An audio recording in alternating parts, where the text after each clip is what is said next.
Today we are here at Mining Indaba. I see that you're also present as GGDA.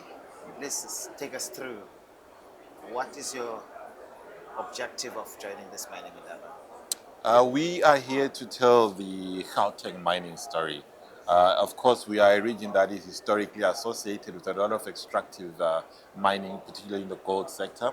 But our economy has since evolved away from just being an extractor of gold, but to be a very integrated value and force multiplier of the mining economy in the African continent. We are convinced, based on the evidence that we have, that our economy plays a critical role in rolling out mining financing, equipment manufacturing, as well as critical skills around mining in the African continent. So we've got a much bigger upstream value play than most traditional mineral markets in the continent, and therefore we are a very deep integrated value chain enabler of the mining sector on the continent. Minister Mandashi talked about the 21 critical minerals. Is there a policy position for Gauteng in enhancing that these critical minerals are So processed? Gauteng, being a provincial entity, takes cue from the national stride.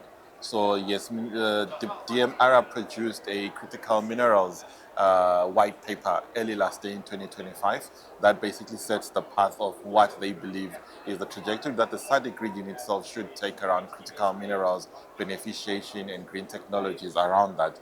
So we as the Gauteng City region are also developing a sector master plan that is specific to the comparative advantages of the Gauteng City region that I spoke about. So we have a lot of focus on skills development, we have a lot of focus on mineral beneficiation beyond just the extractive component of mining, because we are no longer a big extractive player as the Gauteng City region. And what sets you apart from other provinces? Or is it your infrastructure? Obviously, you do have a great infrastructure in special zones like OR Tambo, SEZ. Yes. Please take us through of So keys what there. really sets us apart, Ayanda, is the ecosystem that through the pen of history, Gauteng managed to develop. So as you said, 60% of all gold ever mined in the world was from a region in the Gauteng City region. And on the back of that, it put a considerable amount of pressure on innovation around producing specific capital equipment.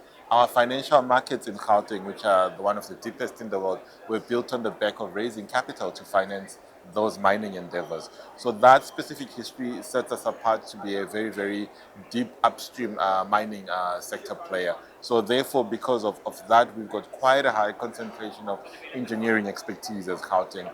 We have quite a deep expertise of mining project financing, equipment and manufacturing. But at the back of that, our city region has got a very world-class competitive infrastructure.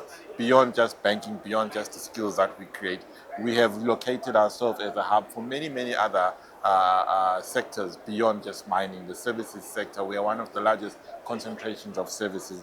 We've got a high skill base, we've got a high human rich capital base, we've got a very strong concentration of universities in the Gauteng City region. If you are to think of the top 100 universities in the African continent, 3 of those are in the Gauteng City region. We also have a rich technicon infrastructure in the Gauteng City region. So the combination of all those puts us apart. And you would appreciate that it's not a monocausal thing, but it's just everything coming together to create that ecosystem.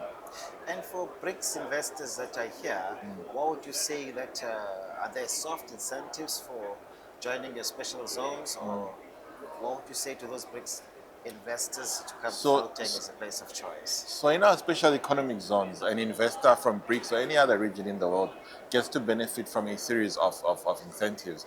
Those include tax rebates. Those include a state that is willing to build a top structure for you.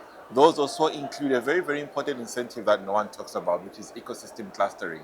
So if you are in a SEZ, you are with your partners who are able to, from a skills perspective, assist you from an ecosystem clustering, assist you to be very competitive. So that's what our value proposition around special economic zones is.